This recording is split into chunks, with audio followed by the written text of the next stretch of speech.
Bismillahirrahmanirrahim. Assalamualaikum warahmatullahi wabarakatuh. Waalaikumsalam warahmatullahi wabarakatuh. Kami dari kelompok 111 dengan saya sendiri, Abid Wahyu Mahardika dengan NIM D600 1975 dan teman saya. Saya Arroza Azhari dengan NIM D600 200 229. Selamat menyaksikan. Di sini saya ingin mempresentasikan mengenai web statis. Apa itu web statis? Web statis atau static website adalah sebuah website yang kontennya statis atau tidak berubah-ubah. Sekali dibuat dan online di internet, pada umumnya website tersebut tidak dapat diubah kecuali diubah secara manual melalui pengubahan bahasa pemrograman website tersebut. Oleh karena itu, terjadinya interaksi pun jarang sekali, sehingga dapat dikatakan seperti brosur online, karena informasi yang diberikan juga terbatas.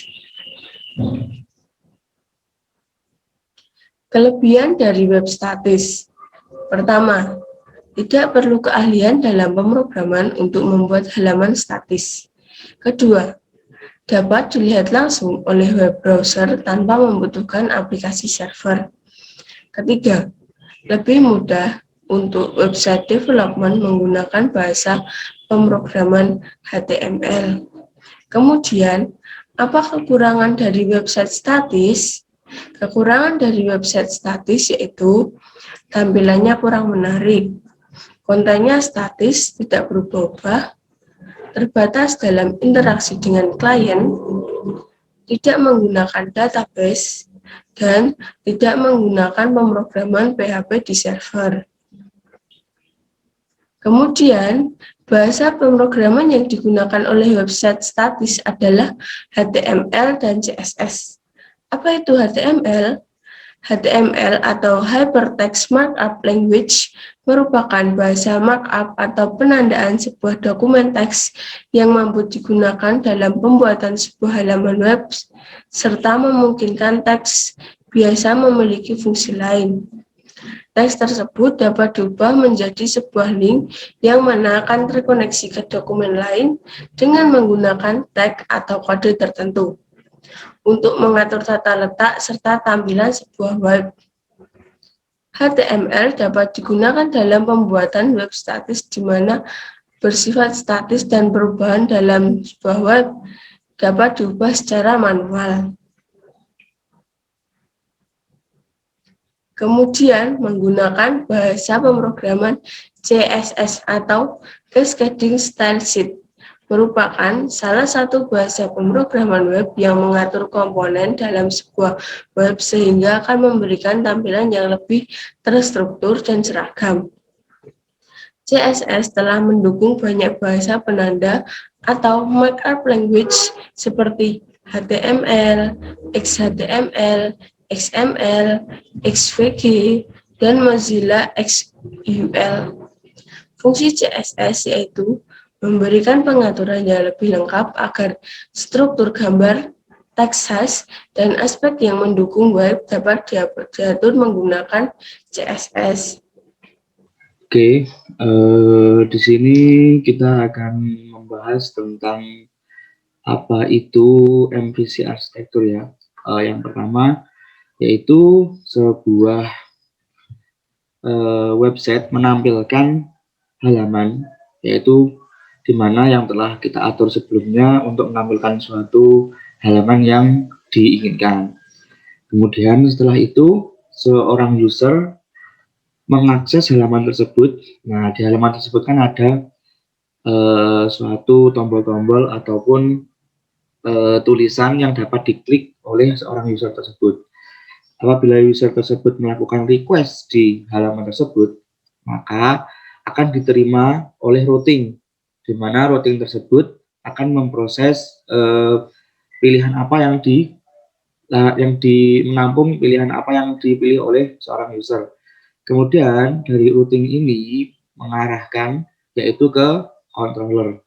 Controller adalah sebuah interaksi data ataupun sebuah interaksi perintah dari user sendiri ke model. Kemudian controller ini mengambil suatu data yang diinginkan oleh user di model. Jadi model ini adalah tempat untuk menyimpan berbagai macam informasi dan juga berbagai macam perintah ataupun data yang dimiliki oleh database. Setelah itu, model akan menampilkan ataupun mengirimkan data yang diinginkan oleh controller. Kemudian controller akan mengirimkan kepada view. Nah, view di sini bertugas untuk menampilkan perintah-perintah ataupun menampilkan script atau program yang telah dibuat dan telah dipilih oleh user kepada halaman. Kita langsung saja. Yang pertama yaitu ada home.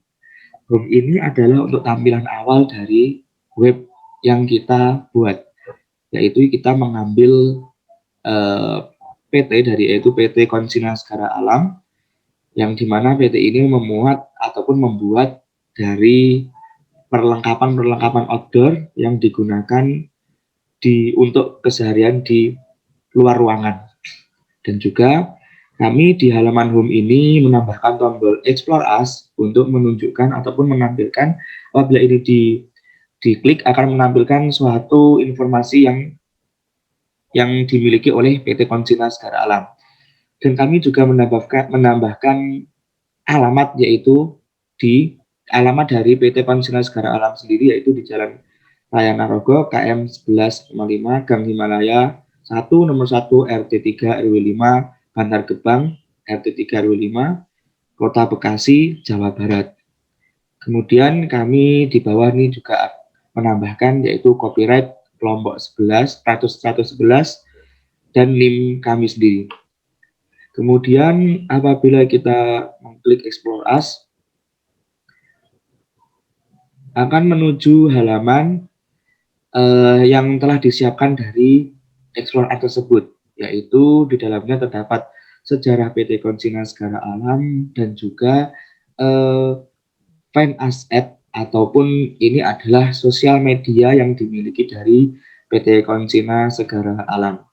Nah, itu adalah bagian home dan juga explore dalam website kami. Adapun bagian about dan kontak us akan dijelaskan oleh teman saya, yaitu Aroza.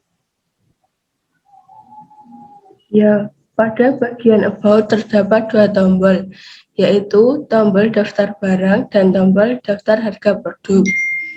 Pada tombol daftar barang, jika kita mengklik akan muncul foto dari barang-barang yang dijual dari PT atau perusahaan kami. Di sini diberi gambar agar jelas, agar pembeli dapat membeli barang yang mereka sesuai dengan yang mereka cari disertai dengan harganya. Kemudian pada tombol kedua, daftar harga produk. Pada halaman ini akan muncul spesifikasi dari barang-barang perusahaan yang kami jual, yaitu nama dari produk, harga produk, warna produk, dan kapasitas dari produk yang kami jual. Kemudian pada halaman kontak us akan muncul sebuah kolom yang berisikan nama, email, subjek, dan message. Nama dapat diisi sesuai dengan nama kita, sedangkan email bisa diisi dengan email kita, namun dengan syarat harus menggunakan @ Kemudian pada subjek bisa berisi sebuah pertanyaan, sebuah kritik, saran, maupun masukan. Kemudian pada message dapat diisi pesan yang ingin kita sampaikan kepada perusahaan. Apabila sudah, kita dapat menekan tombol submit, maka pesan akan terkirim kepada perusahaan. Demikian penjelasan web statis dengan Django dari kelompok kami, kelompok 111. Assalamualaikum warahmatullahi wabarakatuh.